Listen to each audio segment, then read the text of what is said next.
Assalamualaikum warahmatullahi wabarakatuh. Perkenalkan, nama saya Amalia Khairunisa Alhamda dengan NIM 23086012. Di sini saya akan menceritakan beberapa materi fisiologi olahraga. Materi pertama adalah pengantar fisiologi olahraga.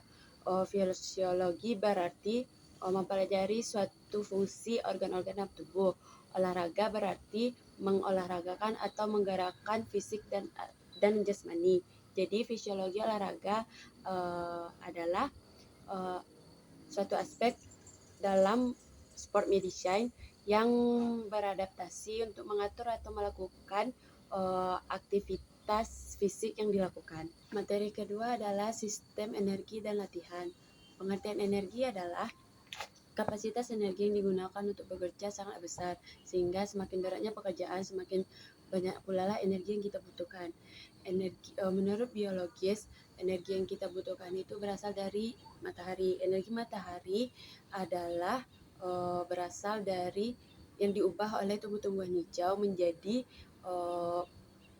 bahan kimia yang diubah membentuk protein, lemak, dan karbohidrat.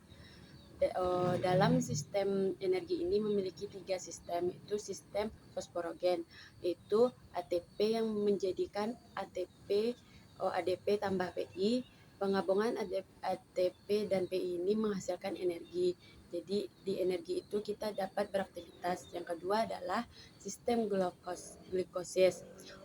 Glukosa itu adalah gula dalam makanan yang berupa nasi, karbohidrat, jagung, dan lain-lain. Perubahan glukosa dalam tubuh tersebut membutuhkan energi dan menghasilkan energi, yaitu berupa dan asam pirufat dan limbahnya berupa asam laktat.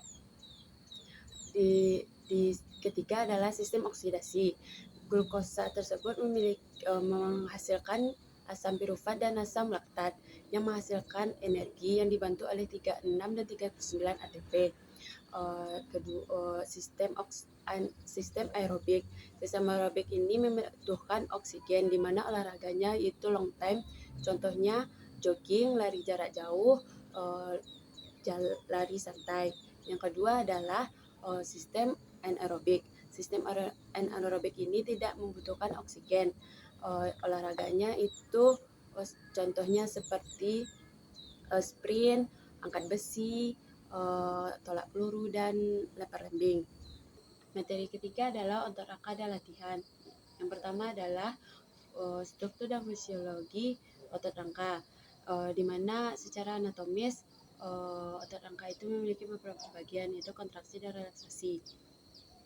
Nah, sebagian dari akibat itu terjadilah pemecahan alat yang dinamai filamen myosin, yang disebut juga dengan teori studi filamen. Yang kedua adalah mekanisme kontraksi dan relaksasi pada otot rangka, yaitu memiliki 3 bagian. Yang pertama adalah filamen aktin, yang memiliki 3 bagian, yaitu molekul aktin, triponin, dan triponian. Yang kedua adalah filamen myosin. Ini memiliki 2 bagian. Yang pertama adalah miromyosin ringan dan miromyosin berat atau kepala myosin. Yang ketiga adalah Stracopolusia reticulum, yaitu suatu organ dalam sel otot rangka yang terdapat mengumpulkan kalsium yang disampaikan ke ujungnya atau elektron. Yang ketiga adalah sambungan saraf otot, yang dimana otot motorik bertemu dengan otot rangka yang melakukan kontraksi otot. Yang keempat adalah energi yang berkontraksi. Proses dinamis di mana melibatkan interaksi yang antaranya protein, ATP, dan nol kalsium. Yang kelima adalah pengaruh latihan terhadap otot rangka, yaitu gerak yang dilibatkan oleh otot rangka, yaitu kontraksi dan reaksi pada otot rangka. Yang keenam adalah hipertrofi otot rangka, yang mana peningkatan jumlah myofibril dalam keserabutan otot. Yang ketujuh adalah akibat dari serabut otot, yaitu klasifikasi glukosis, aerobik, dan efek dari latihan. Yang ke-8 adalah adaptasi biokimia otot. Yang pertama adalah perubahan yang terjadi pada aerobik adalah meningkatkan oksidasi lemak. Yang kedua adalah perubahan yang terjadi pada anaerobik, yaitu meningkatkan kapasitas glukolistik. Materi keempat adalah kardiovaskular dan latihan.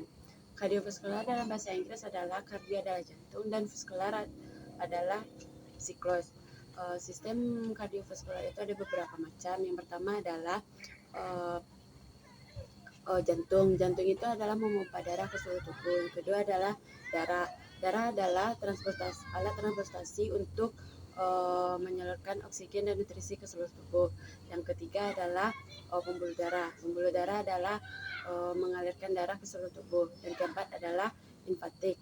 Linfatik adalah perlindungan dan pengembalian zat ke dalam tubuh dan mengembalikannya ke darah. Jantung terletak di sebelah rongga dada sebelah kiri dengan ukuran sebesar kepala tangan orang tersebut. Proses memompa darah itu ada dua. Yang pertama adalah kontikular sebelah kanan ke paru-paru dan kontikular sebelah kiri ke seluruh tubuh. Nah, pompa darah itu disebut juga dengan darah jantung. Jantung ukuran yang ukurannya yang biasa itu, ukurannya yang tidak terlalu besar itu adalah jantung normal.